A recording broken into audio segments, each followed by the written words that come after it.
పిల్లలు మీకు ఈ కథ నచ్చినట్లయితే లైక్ చేయండి, కామెంట్ చేయండి, షేర్ చేయండి. కొత్త వీడియో గురించి నోటిఫికేషన్లు రావాలంటే పక్కనున్న బెల్ ఐకాన్ని క్లిక్ చేయండి.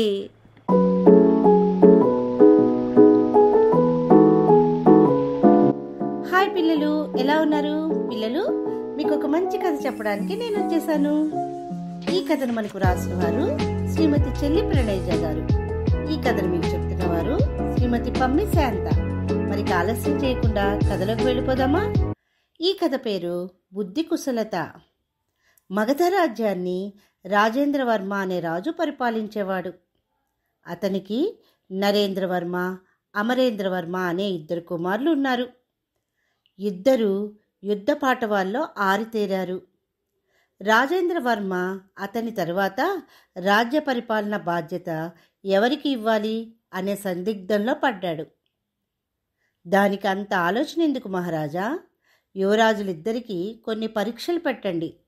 అందులో ఎవరు నెగ్గితే వారికి రాజ్య బాధ్యత అప్పగిచెప్పండి అంటూ మహారాజుకు సలహా ఇచ్చాడు ముఖ్యమంత్రి. అయితే యుద్ధ నైపుణ్యాన్ని ప్రదర్శించడం కోసం యువరాజులిరువురికి పరీక్షలు నిర్వహించమని సేనాధిపతికి తెలిపారు మహారాజు. పోటీకి యుద్ధ విద్యల్లో కఠినమైనవి ఎంపిక చేశాడు సేనాపతి. ప్రజలందరూ జయ జయనాదాలు చేస్తుండగా యువరాజులిద్దరూ తమ యుద్ధ నైపుణ్యాన్ని ప్రదర్శించారు. కుమారులిద్దరూ సరి సమానంగా తమ నైపుణ్యాన్ని చూపడంతో రాజుగారికి ఎవరిని ఎంపిక చేయాలో తెలియక మళ్ళీ ఆలోచనలో పడ్డారు. దానికి కూడా అంత ఆలోచన ఎందుకు మహారాజా? యువరాజులు తమ యుద్ధ నైపుణ్యాన్ని ప్రదర్శించారు. ఇప్పుడు వారి బుద్ధి కౌశల్యాన్ని పరీక్షించండి అంటూ మరో సలహా ఇచ్చాడు ముఖ్యమంత్రి. మహారాజు ఆ బాధ్యత ముఖ్యమంత్రికే వదిలేశారు. రాజుగారి ఉద్యానవనంలో 2 కొలనులు ఉన్నాయి. వాటికి దగ్గరలో ఉన్న ఒక చెట్టు పైన సన్నని చువ్వకు ఒక బంగారు హారం వేలాడతీయించాడు ముఖ్యమంత్రి. అంటే కొలంలో బంగారు హారం ఉన్నట్లు భ్రమ కలిగించాడు. రాకుమారులని ఆ హారాన్ని తీసుకురమ్మన్నాడు. యువరాజు నరేంద్రవర్మ కొలంలో దిగి వెతకసాగాడు. కొలను అడుగు వరకు వెళ్ళాడు. హారం కనపడుతోంది, కానీ చేతికి చిక్కడం లేదు.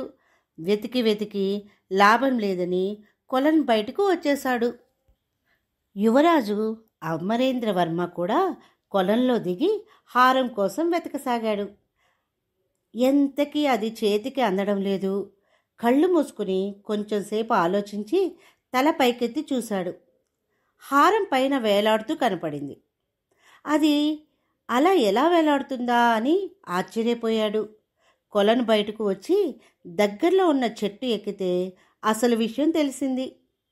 ఆ హారాన్ని చువ్వ నుండి తీసి మహారాజుకి అందించాడు అమరేంద్రవర్మ.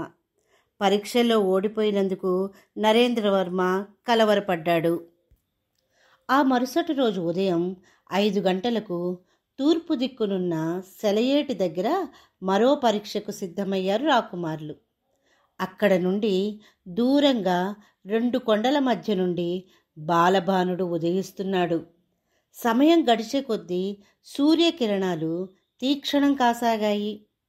యువరాజులారా, మీరు ఆ సూర్యభగవాన్ని ప్రార్థించి ప్రసన్నం చేసుకుని ఎండ తీవ్రతను తగ్గించేలా చూడండి.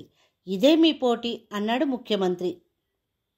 నరేంద్రవర్మ సూర్యుణ్ణి ప్రార్థించడం మొదలుపెట్టాడు.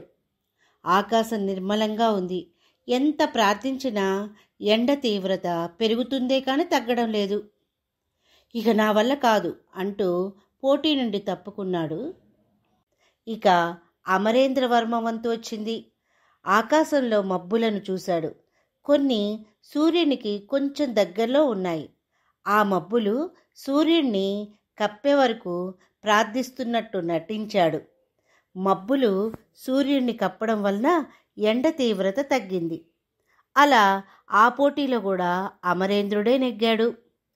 చివరి పరీక్షకు సిద్ధం కండి అంటూ ముఖ్యమంత్రి యువరాజులకు సందేశం పంపాడు. 2 రోజుల తర్వాత యువరాజుల ఆఖరి పరీక్షను చూడ్డానికి ప్రజలందరూ మైదానంలో గుమికూడారు. 3వ పరీక్ష ఒక పెంకి గుర్రాన్ని అదుపులోకి తీసుకోవడం. నరేంద్రుడు ఎంత ప్రయత్నించినా గుర్రాన్ని అదుపులోకి తీసుకోలేకపోయాడు. అయితే అమరేంద్రుడు తన తెలివితేటలతో ఎంతో అవలీలగా గుర్రాన్ని అదుపులోకి తీసుకున్నాడు. దాంతో 3వ పరీక్షలో కూడా అమరేంద్రుడే విజేత అయ్యాడు. మహారాజు అమరేంద్రుడిని రాజుగా నియమించాలని అనుకున్నాడు. కానీ అమరేంద్రుడు అందుకు ఒప్పుకోలేదు. అన్న అయిన నరేంద్రుడిని రాజ్యరక్షణ కోసం నియమించమని, రాజ్య పరిపాలన బాధ్యత తనకు అప్పచెప్పమని తండ్రిని కోరాడు. కొడుకు గొప్ప మనసుకి మహారాజు ఎంతో సంతోషించి అమరేంద్రుడు చెప్పిన విధంగా నరేంద్రుణ్ణి సైన్యాధిపతిగాను, రాజ్యపాలనా బాధ్యతను అమరేంద్రుడికి అప్పచెప్పాడు. మహారాజు నిర్ణయాన్ని ప్రజలందరూ హర్షించారు. కథ చాలా బాగుంది కదా పిల్లలు. మరి మరొక కథతో మళ్ళీ కలుసుకుందాం. అంతవరకు సెలవా మరి. నమస్కారం.